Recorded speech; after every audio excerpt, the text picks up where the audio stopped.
가정의 달이니까 가족을 위한 기도 하고 있는 거 있어요? 당신은 뭐 기도하죠? 가족을 위해 기도하는 거. 기도 제목 있어요?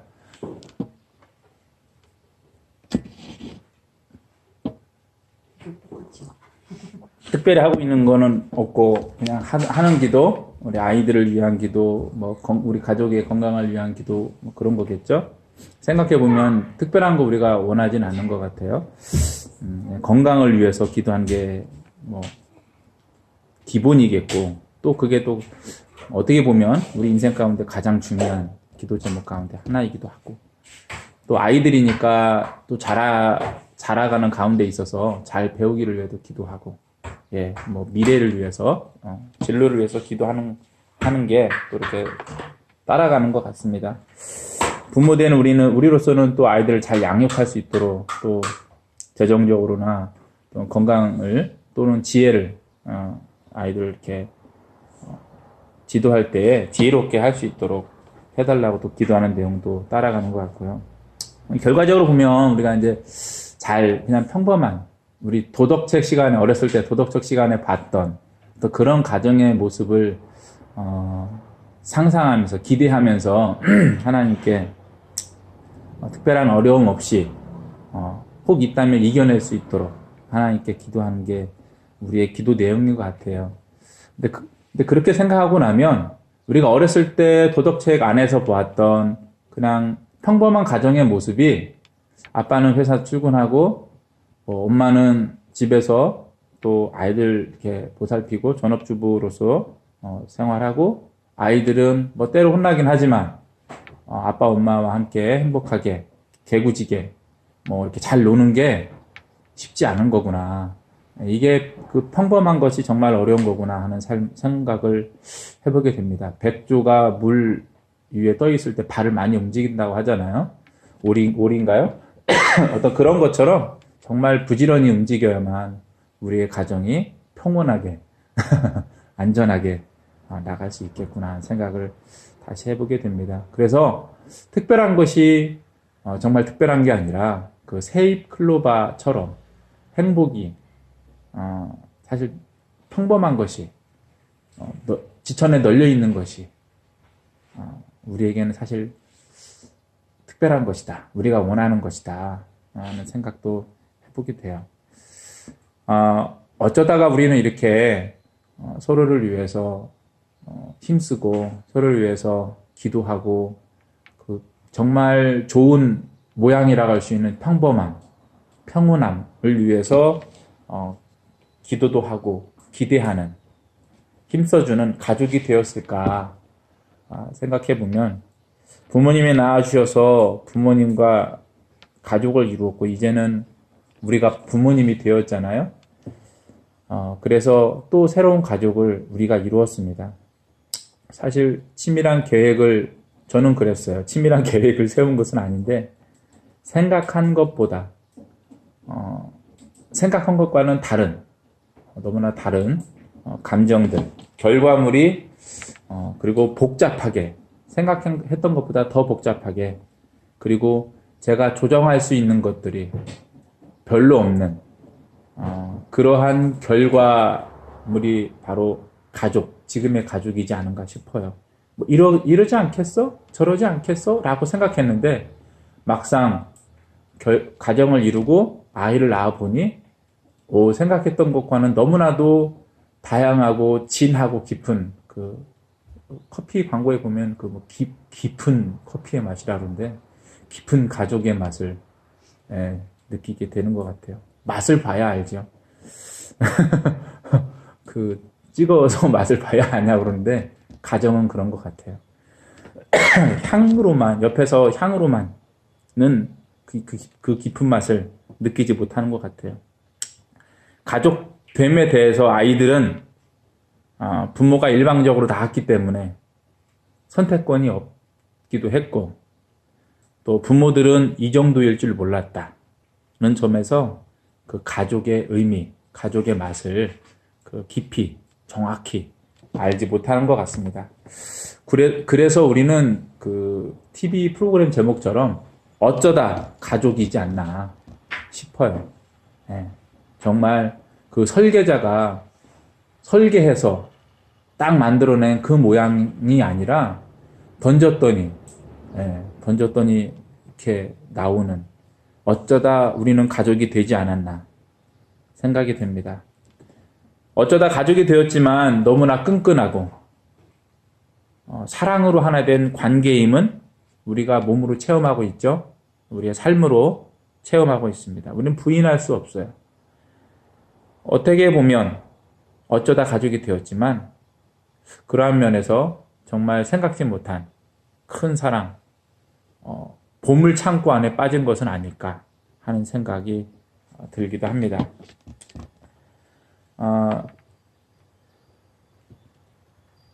어쩌다 가족이 되었다는 점에서 저는 이런 생각도 해봤어요.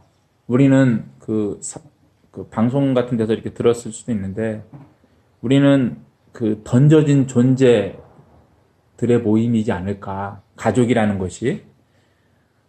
우리는 어쩌다 가족이 되었고, 그래서 던져져 있는 존재의 모임이라고 볼 수도 있겠다는 생각을 해봤어요. 그러나 우리에게 가족은 너무나도 소중하고 특별하죠. 그래서 가족이 던져진 존재들의 모임이라는 말, 마치 또 다른 말로는 섬과 같은 따로따로 떨어져 있는 그러한 존재들의 모임이라는 말에 동의하지 못할 수도 있습니다.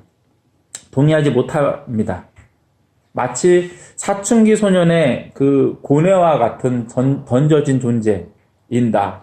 그리고 던져진 존재들의 모임인 가족이라는 고민을 우리가 하지 않는 것은, 하지 않고 있다면 그것은 가족의 가치, 무언가 소중한 그 이유를 알고 체험하고 있기 때문이겠죠. 우리가 잘 아는 대로 가족은 하나님이 시작하셨습니다. 성경에 그렇게 기록되어 있습니다. 그래서 우리가 그렇게 믿고 있죠. 에덴에서의 가족, 그 가족을 하나님이 시작하셨어요. 그리고 에덴 밖에서의 가족도 가족에게 하나님이 역사하셨습니다. 가인이 아벨을 죽였을 때 하나님은 셋을 아담과 하와에게 주셨고, 그래서 그 가정에 역사하셨습니다. 그리고 가인에게는 표를 주심으로, 그리고 그에게도 자녀를 주심으로 그의 삶을 이어가게 하시고 그의 가정을 또 이루게 하셨어요. 하나님은 지금도 우리를 인도하시고 우리 가정에 역사하십니다. 우리가 만나고 가정을 이룬 곳에 하나님의 이루심이 있습니다. 하나님이 이루신 가정, 하나님이 도우신 가정임을 알고 기쁨으로 찬양하는 하루하루가 되어야겠습니다. 하나님은 천국의 가정도 하나님의 가족도 시작하셨습니다. 우리가 아직 하나님을 모를 때 하나님은 사랑의 마음으로 우리를 모으시고 예수 그리스도 안에서 가족으로 삼으셨습니다. 우리는 이 모임을 교회라고 부르고, 교회는 예수 그리스도 안에서 천국 백성된 사람들입니다. 하나님께서 가족 삼으신 하나님의 가족이 된 사람들입니다. 그러면 우리는 하나님에 의해 천국에 던져진 사람들일까요? 천국이니까 일단 던져져도 괜찮다라고 해야 하는 걸까요? 던져졌다는 것은 어떻게 되든 상관없다. 나는 너에게 별로 관심이 없다. 너는 나랑 다른 존재다. 네가 죽거나 사라져도 나랑 상관없다. 는 그런 의미이죠. 하지만 하나님은 우리를 그렇게 여기지 않으십니다. 오히려 우리가 아직 연약할 때에, 오늘 말씀 6절에 기록되어 있죠. 그리고 8절에는 아직 죄인 되었을 때에, 10절에는 우리가 원수 되었을 때, 하나님과 원수 되었을 때, 우리가 하나님을 원수라고 생각하고 있을 그때에 우리를 사랑하셨다. 하나님이 우리를 사랑하셨다라고 증언해주고 있습니다. 하나님 우리를 창조하셨고, 그래서 예수 그리스도 안에서 다시 낳아주셨어요. 뿐만 아니라 우리를 책임지시는 분이십니다. 요즘 뉴스를 듣다 보니 일희일비한다는 말을 듣게 되었는데요. 하나님이 우리의 인생에 그때그때 우리의 눈에 보이는 반응을 보여주시지는 않지만 우리의 잘함이나 우리의 잘못함에 대해서 일희일비하지 아니하시고 우리를 끝까지 책임지시는 하나님, 우리와 함께 여전히 하시는 하나님이심을 우리는 믿음 가운데, 성경 가운데, 기도 가운데 알 수 있습니다. 세상에 있는 우리는 하나님의 작품입니다. 누가 뭐라고 해도 하나님은 우리를 사랑하시고 자녀 삼으셨습니다. 우리가 던져진 것, 우리가 그렇게 느끼고 생각하는 것은 우리의 죄 때문이라고 할 수 있습니다. 우리가 하나님을 원수라고 생각했을 때처럼, 하나님을 몰랐던 것처럼, 내가 몰랐을 뿐 하나님은 우리를 사랑하고 계십니다. 우리를 알고 계십니다. 우리의 부족한 사랑, 하나님에 대한 사랑 때문에 우리는 하나님을 믿다 하면서도, 믿는다 하면서도 여전히 나는 던져진 존재가 아닐까, 하나님으로부터. 하나님은 나를 보고 계시는가 생각해 볼 수 있습니다. 생각할 수도 있죠. 그러나 우리는 깨닫습니다. 하나님께서 나를 사랑하신다. 하나님께서 나와 함께 하신다. 하나님께서 나의 마지막을 책임지신다. 하나님은 나를 던져진 존재로 여기지 않으시고 내가 그렇게 생각할 뿐 세상에서 던져진 나를 오히려 내버려 두지 아니하시는 하나님이심을 우리는 믿습니다. 어쩌다 부모된 사람이라 할지라도 그 자녀를 던져진 존재로 여기지 않죠. 그 자녀를 사랑합니다. 그 자녀를 위해서 헌신하죠. 그 자녀를 위해 참고 수고하고 노력하죠. 시작은 던져졌을 수 있지만 생각하지 못한 결과를 시작했을 수도 있지만 부모라면 그 자녀를 사랑하고 챙깁니다. 그러나 하나님은 처음부터 시작하고 만족하신 분입니다. 하나님은 시작부터 처음부터 사랑하신 분입니다.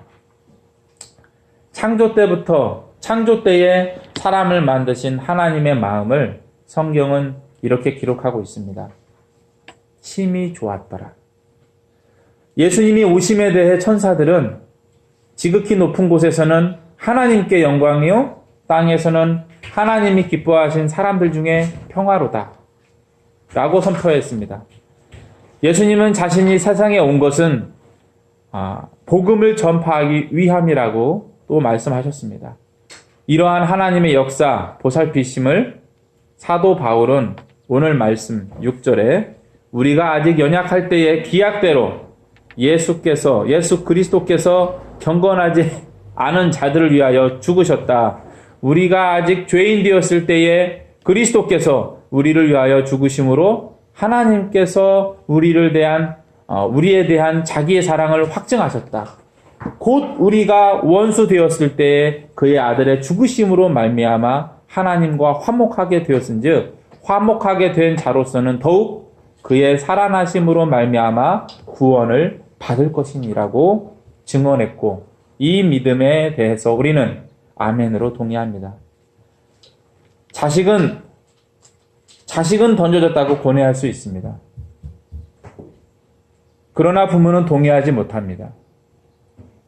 부모가 그를 사랑했기 때문이죠. 사람은 자신을 세상에 던져졌다고 생각할 수 있습니다. 그러나 하나님은 그 말에 동의할 수 없습니다. 하나님께서 사랑하셨기 때문입니다. 처음부터 끝까지. 하나님께서 존재하시는 한, 하나님께서 그 존재를 부정하지 않으시는 한, 사람은 던져진 존재일 수가 없습니다. 교회는 그 사실을 깨달은 존재이고 그 은혜를 아는 사람들입니다. 그러므로 우리는 나는 생각한다, 고로 나는 존재한다는 말처럼 누가 나를 사랑한다, 하나님이 나를 사랑한다, 고로 나는 가족이다, 하나님의 가족이다 라고 말할 수 있습니다.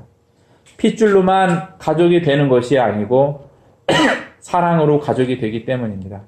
그래서 가슴으로 낳은 자녀가 있을 수 있고 예수 안에서도 죄인이 하나님의 자녀가 될 수 있는 것입니다. 그러므로 우리는 생소한 사람을 가족으로 받아들이는 가족 공동체가 되어야 합니다. 몰랐던 사람을 가족으로 품을 수 있어야 됩니다. 그러한 사람들을 사랑할 수 있어야 됩니다. 또 불편한 사람을 가족으로 인정할 수 있어야 됩니다. 사실 우리가 이미 가족이지만 핏줄로 가족을 이룬 가정 안에서도 불편한 사람들이 있죠. 하지만 우리는 그를 가족으로 인정하고 살고 있어요.